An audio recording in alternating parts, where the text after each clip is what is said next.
Welcome to JTV news Telangana. ఈ నెల 13న job Mela నిర్వహించనున్నట్లు రాజన్న సిరిసిల్ల జిల్లా ఎస్పీ అఖిల్ మహాజన్ తెలిపారు. సిరిసిల్ల కళ్యాణలక్ష్మి గార్డెన్లో 60కి పైగా కంపెనీల ద్వారా 1000కి పైగా ఉద్యోగాలు కల్పించనున్నట్లు పేర్కొన్నారు. ఉద్యోగ అవకాశాలను యువత అందిపుచ్చుకోవాలని సూచించారు.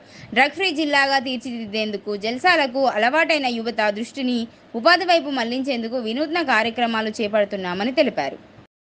మన సిరిసిల్ల జిల్లాకి డ్రగ్స్ ఫ్రీ చేయడానికి మన యువకుడు దారికి పోయిన వాళ్ళకి ఒక దారి చూపించడానికి కోసం మనం ఒక కమ్యూనిటీ పోలీసింగ్ ప్రోగ్రామ్ దానిలో ఒక జాబ్ మేళా ఏర్పాటు చేస్తున్నాం.